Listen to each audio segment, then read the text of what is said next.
Bismillahirrahmanirrahim. Assalamualaikum warahmatullahi wabarakatuh. Allahumma sholli ala Muhammad. Allahumma sholli ala Muhammad.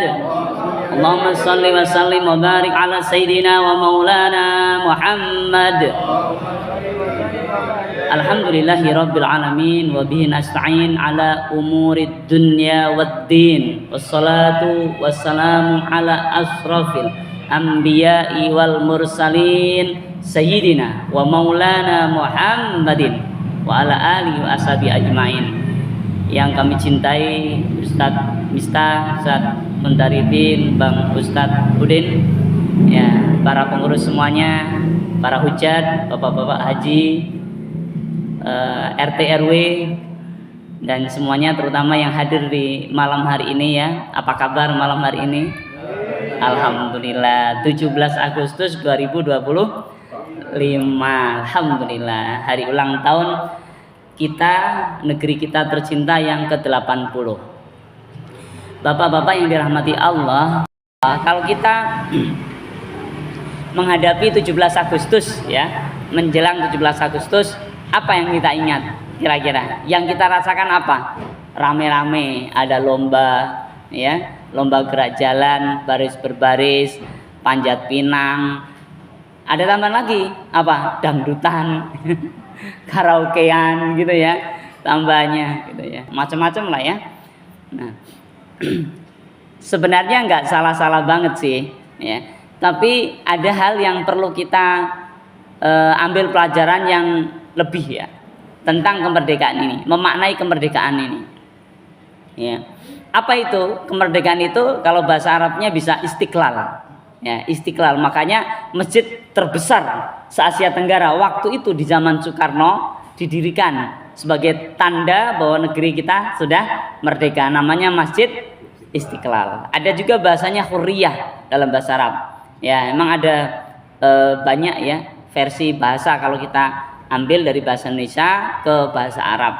Nah, terus sebenarnya apa kemerdekaan yang esensi? Pertama memang kemerdekaan fisik ya. Kemerdekaan fisik itu kita terbebas dari penjajahan. Sedangkan umat Islam ketika kita sudah asyhadu alla ilaha illallah wa asyhadu anna muhammadar rasulullah, saudara kita bukan hanya di Indonesia ini, dimanapun saudara kita asal sama-sama Muslim. Nah, itu hadisnya banyak masalah itu. Makanya hebatnya Islam itu pertama apa? Memerdekakan kebiasaan yang tidak sesuai dengan Islam. Apa itu kebiasaan? Ini langsung ya, kita ngambil potret tadi. Apa itu kebiasaan? Kebiasaan menganggap saudaranya hanya kelompoknya, hanya sesukunya saja.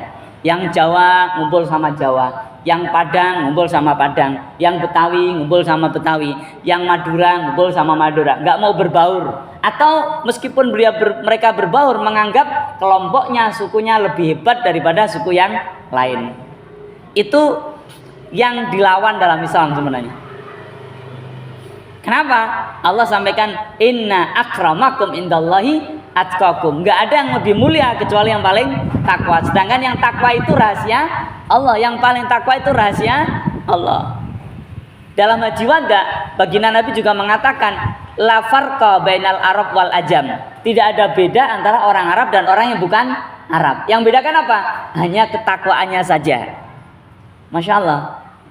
Ini luar biasanya Islam. Jadi Islam dipeluk oleh orang itu pertama dia sebenarnya memerdekakan apa? Memerdekakan kesyirikan dulu. Ya, sebelum tadi budaya ya, tapi kesyirikan. Ya, kesyirikan itu apa? Menyembah selain Allah. Maka dalam buku-buku pesantren, Bapak yang dirahmati Allah, salah satu misi Islam adalah mengajarkan kepada manusia menggunakan akal pikiran yang sehat untuk mengenal Tuhan. Itu misinya. Jadi salah satu misi Islam apa Pak? Memerdekakan atau menggunakan akal sehat untuk mengenal Tuhan, untuk mengenal Allah. Nah, kalau Allah lebih dari satu pasti berebut. Itu akal manusia begitu. Kalau ada Tuhan penguasa alam semesta, apalagi dewa-dewi banyak, pasti berebut. Itu akal manusia. Kalau ada Tuhan seperti manusia, ya itu pasti bukan Tuhan. Masa Tuhan seperti manusia? Apalagi Tuhannya bisa mati. Ya, misalkan orang Majusi. Majusi itu awalnya mirip-mirip Islam. Majusi itu diterjemahkan kalau dalam bahasa ilmiahnya, bahasa yang dikenal dalam sejarah itu Zoroaster. Ya. Zarathustra gitu ya. Nabinya namanya Zarathustra. Hampir sama dengan Islam. Hampir sama, awalnya begitu, menyembah Tuhan yang satu, nggak ada Tuhan selain satu, yaitu Allah. Waktu itu namanya bukan Allah ya, apa? Tapi Tuhannya satu. Tapi lama kelamaan berubah, bapak-bapak yang dirahmati Allah, menjadi api. Karena kalau gelap pakai api itu diyakini sebagai cahaya Tuhan. Tambah lama sejarah mencatat api bukan dianggap cahaya Tuhan, tapi api dianggap Tuhan itu sendiri. Padahal mereka lupa ya atau ya nggak lupa, tapi namanya keyakinannya bahwa api itu bisa mati karena apa, Pak? Air. Dan masa Tuhan mati karena air? Nah itu logika. Sesederhana itu kita.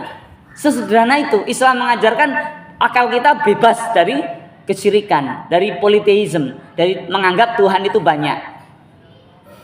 Apa buktinya? Apa penguatnya? Al-Qur'an. Jadi pertama kita jadi orang Islam yang dibebaskan oleh Allah adalah akal pikiran kita diajak lurus, diajak berpikir sehat sesuai dengan logika akal yang diberikan oleh Allah.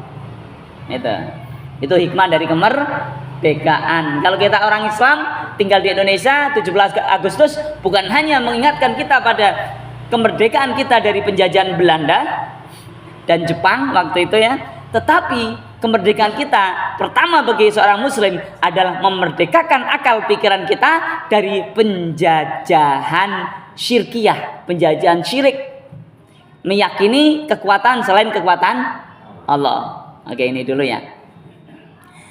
Contoh misalkan penyelewengannya, Pak. Pertama ada namanya bulan ini bulan apa? Agustus untuk Hijriah, Masehi. Hijriahnya ayo apa? Sofar ya. Bulan Sofar ini, Bapak yang dirahmati Allah, bulan Sofar ini artinya sifrun. Sifrun dalam bahasa Arab itu 0, kosong. Ya. Dulu di bangsa Arab dia punya keyakinan, mitos ya, mitos. Cerita-cerita dari turun-temurun kalau bulan Sofar itu bulan yang tidak beruntung, bulan yang apa namanya? Sial. Itu mitos. Islam datang dimerdekain. Gak ada bulan sial, gak ada hari sial, gak ada tahun sial. Ada tahun kucing, tahun monyet, tahun anjing, gak ada dalam Islam. Dan itu ternyata kalau kita percaya rugi, Pak ya, ya kan? Rugi. Waduh, bulan ini nih bulan sial nih, kita nggak usah ngapa-ngapain. Kalau usaha pasti gagal. Nah, kan rugi. Nah, di dalam Islam disebutkan tidak ada hari jelek, tidak ada hari sial, bulan jelek, bulan sial, tahun jelek, tahun sial. Semuanya hari baik, tapi ada yang lebih baik. Sayyidul Ayam. Semuanya hari mulia, ada yang lebih mulia. Contohnya Ramadan misalnya, gitu.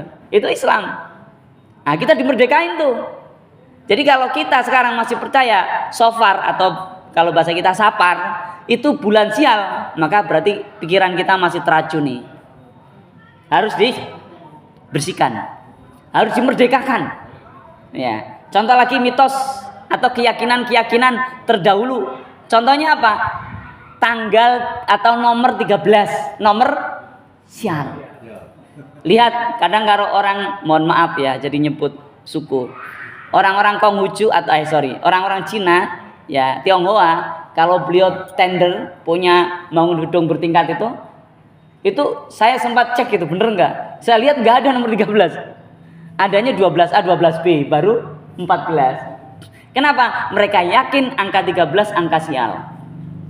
Saya dulu waktu SMP nomor ujian saya nomor 13. Tuh. Waktu itu udah mulai ada racun tuh, nomor 13 nomor sial. Tapi saya yakin keyakinan Allah, malah kebalikannya apa? Nomor 13 alhamdulillah juara satunya nomor 13. Nah, itu kan bukti bahwa bukan angka sial, tergantung manjadda wajada. Kalau bersungguh-sungguh ya akan mendapatkan. Ini kemerdekaan, Pak. Masya Allah, alhamdulillah kita jadi orang Islam dimerdekakan dari mitos yang nggak sesuai. Ya, terjadinya Gunung Tangkuban Perahu, terjadinya ini yang kita nggak jelas itu turun temurun, mit itu cerita rakyat. Nah, kita nggak boleh percaya sebelum ada dasarnya. Ya. Kenapa? Karena mitos-mitos itu bisa menghasilkan namanya takhayul. Khayalan kita, khayalan seakan-akan iya. Ya, apa? Contohnya khayalan kalau kita mitosnya tanggal 13 atau nomor 13 itu sial, maka khayalannya apa? Jangan dikerjakan tuh. Jangan beraktivitas itu. Nah, tahayul, khayalannya banyak. Sesuatu yang tidak sesuai dengan akal, irrasional. Jadi enggak rasional lagi. Itu tahayul namanya. Apalagi membayangkan kalau di bawah pohon besar itu ada penunggunya. Jadi jangan sampai kita ganggu pohon itu, nggak usah dipotong, nggak usah diapa, nanti penunggunya marah. Itu tahayul, ya, khayalan. Ya, terus apa lagi?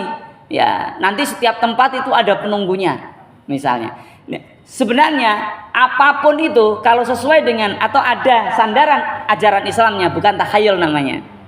Tapi kalau nggak ada, baru namanya takhayul. Kok begitu? Ya memang begitu. Ya, ada sandaran Qur'annya enggak? Ada sandaran hadisnya enggak? Kalau tidak, takhayul. Ya, berandai-andai, menghayal-hayal. Ya.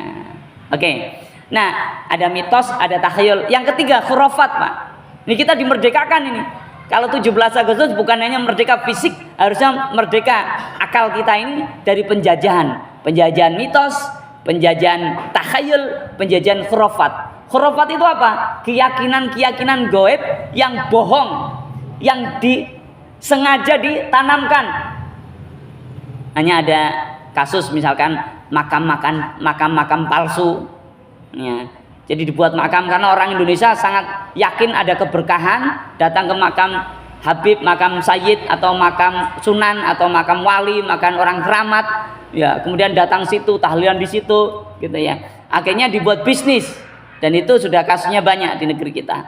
Dibuat makam palsu, ditulisi ini, orang nyumbang di situ, masuk kotak amal, apalagi tulisan yang menjadi pemicu orang untuk kalau kita sedekah di situ 1 juta jadi 10 juta misalnya. Wah, akhirnya dimanfaatin. Ya, itulah apa takhayul yang masuk ke khurafat. Ya, keyakinan-keyakinan yang didesain disengaja untuk mengeruk keuntungan duniawi. Naudzubillah. Makanya Muhammadiyah sebagai organisasi modern yang lebih dulu daripada NU, mereka itu pertama yang diberantas adalah TBC, Mak.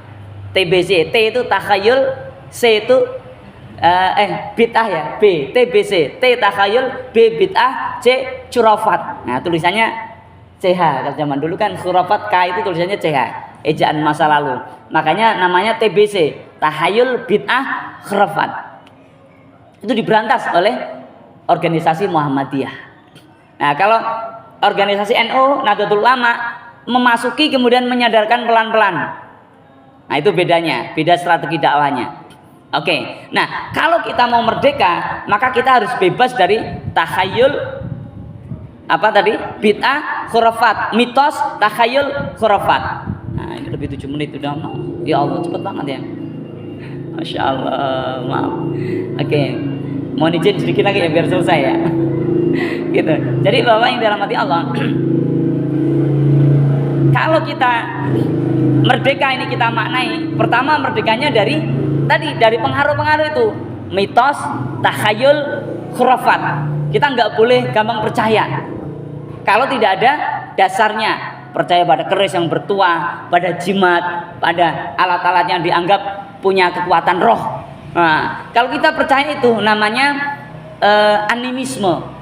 Kalau kemudian ini pedang ini punya energi, itu namanya dinamisme.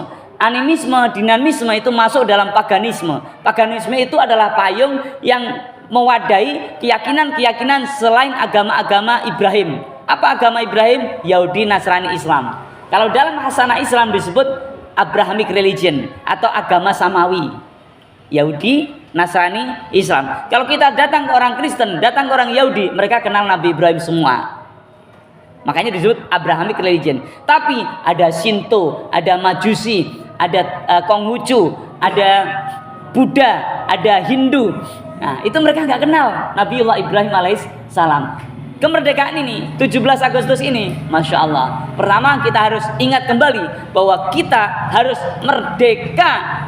Akal kita ini, rasional kita harus merdeka. Jangan sampai orang modern tapi pikirannya pikiran masa lalu, pikiran yang terimbas.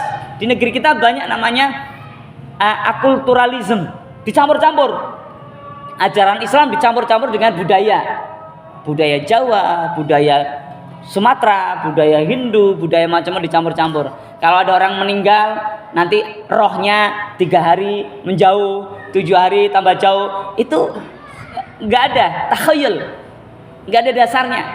Ya, Masya Allah. Jadi dan ada Rebo Wekasan, macam-macam itu. Dan itu sudah dimasukkan secara sistematis. Kalau dalam politik kita sebut ada kaitannya dengan Belanda waktu itu, dan dituliskan di kitab-kitab tradisional. Kitab kuning ada tentang Rebo Wekasan, atau kitab bahasa Jawa tapi tulisan Arab Pegon.